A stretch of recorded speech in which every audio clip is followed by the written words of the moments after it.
নমস্কার। আজকে আমরা এক এমন হত্যাকাণ্ড নিয়ে কথা বলবো যা প্রায় এক শতাব্দী আগে মানে ১৯৩৩ সালে ব্রিটিশ ভারতের কলকাতাকে একেবারে নাড়িয়ে দিয়েছিল।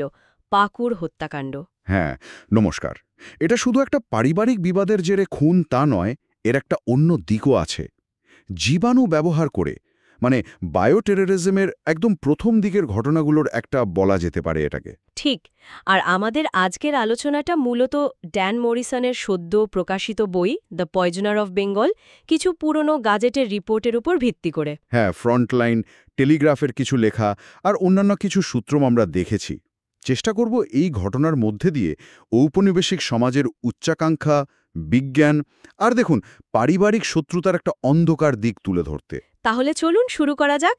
প্রথমে একটু প্রেক্ষাপটটা বুঝে নিই। ঘটনার মূলে তো ছিল পাকুড় রাজ এস্টেট। একদম। এখনকার ঝাড়খণ্ডে পড়ছে জায়গাটা, কিন্তু তখন ছিল বাংলারই অংশ। আর বেশ বড় সম্পত্তি, মানে আয়ের দিক থেকে তখনকার বাংলায় অন্যতম সেরা। আর এই সম্পত্তির উত্তরাধিকার নিয়েই যত গণ্ডগোল দুই সৎভাইয়ের মধ্যে। অমরেন্দ্রচন্দ্র পাণ্ডে, যিনি মারা যান, তার বয়স ছিল মাত্র ২২, আর তার বাদা বিনয়েন্দ্রচন্দ্র পাণ্ডে ৩২। ঠিক। আর দুজনের চরিত্র ছিল মানে আকাশ-পাতাল তফাত। অমরেন্দ্র ছিলেন বেশ দায়িত্ববান, বিষয় সম্পত্তি দেখতেন। আর বিনয়েন্দ্র? বিনয়েন্দ্র ছিলেন যাকে বলে একেবারে বিলাসী। জ্যাজ গান, পার্টি, সিনেমা, আড্ডা এই নিয়েই থাকতেন। আর মনে মনে চাইতেন এই বিশাল সম্পত্তিটা যদি একাই ভোগ করা যেত। এই লোভ থেকেই কি ষড়যন্ত্রের শুরু? হ্যাঁ, মূলত তাই।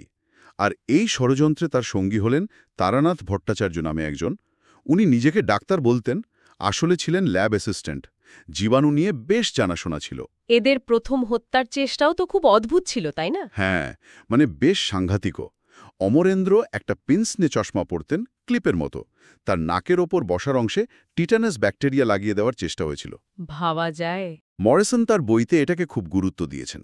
এটা শুধু বিষ দেওয়া নয়, জীবাণুকে একেবারে অস্ত্র হিসেবে ব্যবহারের একটা প্ল্যান্ড চেষ্টা। সেই সময়ে দাঁড়িয়ে এটা কিন্তু অভাবনীয়। তবে আচ্ছা, সেই চেষ্টাটা সফল হয়নি। কিন্তু বিনয়েন্দ্র তো দম্বার পাত্র ছিলেন না। না, না, বরং আরও মরিয়া হয়ে ওঠেন। আর তারপরেই ঘটে সেই ঘটনাটা, ২৬শে নভেম্বর ১৯৩৩, হাওড়া স্টেশনে। কি হয়েছিল সেদিন?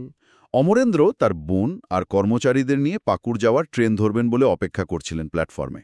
খুব ভিড়। আর অদ্ভুতভাবে বিনয়েন্দ্র সেখানে হাজির ছিলেন, যেটা দুজনের সম্পর্কের কথা ভাবলে খুবই আশ্চর্য। হ্যাঁ, কারণ ওদের সম্পর্ক তো ভালো ছিল না। একেবারেই না।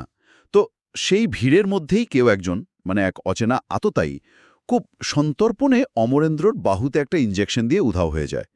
প্লেগ ব্যাকটেরিয়ার ইনজেকশন। উফ। আর তারপর? তারপর আর কি, দিন কয়েকের মধ্যেই অমরেন্দ্রর সদীপ জ্বর আসে। ৪ ডিসেম্বর উনি মারা যান প্লেগে। প্রথমে কি কেউ সন্দেহ করেছিল যে এটা খুন হতে পারে? না, প্রাথমিকভাবে কিন্তু এটাকে স্বাভাবিক প্লেগই ভাবা হয়েছিল। দেখুন, প্লেগ বেছে নেওয়ার কারণটাও কিন্তু খুব ধূর্ততার। মারাত্মক তো বটেই, আবার সেই সময়ে কলকাতায় প্লেগের প্রকোপ ছিল। মানে স্বাভাবিক মৃত্যু বলে চালিয়ে দেওয়া সহজ ছিল। একদম।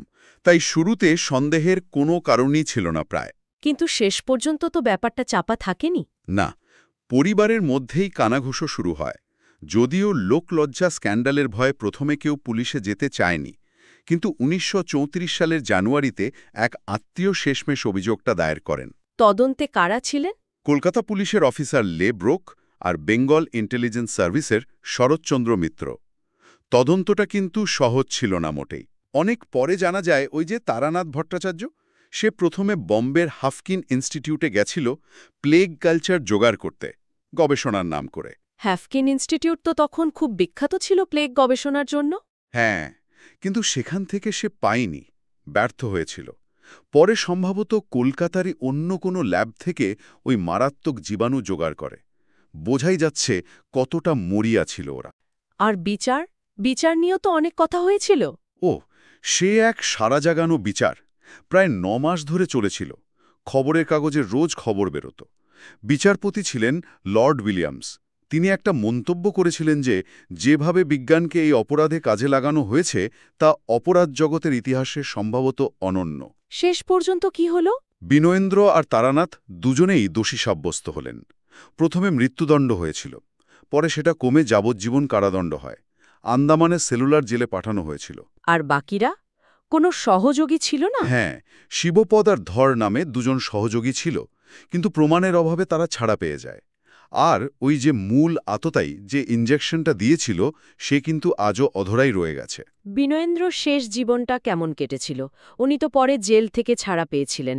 হ্যাঁ, 1947-এ দেশ স্বাধীন হওয়ার পর ছাড়া পান, কিন্তু ততদিনে মানসিক ভারসাম্য আর ছিল না। খুব করুণ অবস্থা। পাকুড়ে ফিরে এসে নিজেকে প্রায় বন্ধ করে ফেলেছিলেন। শোনা যায় পরে পুলিশের গুলিতেই নাকি মারা যান। আর তারানাথ? তারানাথের কি হয়েছিল সেটা নিয়ে একটু ধোঁয়াশা আছে, তবে মনে করা হয় জেলেই হয়তো মানসিক ভারসাম্য হারিয়ে ফেলেছিলেন বা মারা যান।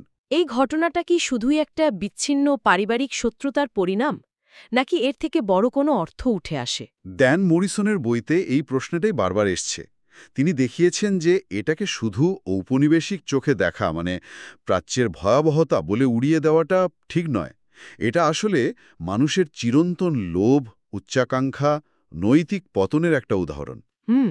যে কলকাতা শহর তখন আধুনিকতায় জৌলুসের লন্ডনের সঙ্গে পাল্লা দিচ্ছে, সেই শহরের বুকেই কিন্তু এই অন্ধকার দিকটাও ছিল, বাংলার জমিদার শ্রেণীর ভেতরের অবক্ষয়। আবার দেখুন, বিজ্ঞানের কি ভয়ঙ্কর অপব্যবহার হতে পারে সেটাও চোখে আঙুল দিয়ে দেখিয়ে দেয় এই ঘটনা। তাহলে বলা যেতে পারে যে ভাইয়ের প্রতি চূড়ান্ত ঈর্ষা, সম্পত্তির বিপুল লোভ আর বৈজ্ঞানিক জ্ঞানের এক নির্মম ঠান্ডা মাথার প্রয়োগ, এই সব মিলেই ঘটেছিল এই পাকুড় হত্যাকাণ্ড। ঠিক তাই। আর এই ঘটনাটা আজও একটা জরুরি প্রশ্ন কিন্তু আমাদের সামনে রেখে যায়। একদিকে বিজ্ঞান আমাদের জীবনকে এগিয়ে নিয়ে যাচ্ছে, কত উন্নতি হচ্ছে। হ্যাঁ, অবশ্যই। অন্যদিকে সে একই জ্ঞানের অপব্যবহার কতটা বিধ্বংসী রূপ নিতে পারে। মানুষের ভেতরে ক্ষমতার লোভ, অন্ধকার দিকটা যে কতটা গভীরে যেতে পারে, এই ঘটনাটা সেটা নিয়ে আমাদের ভাবতে বাধ্য করে।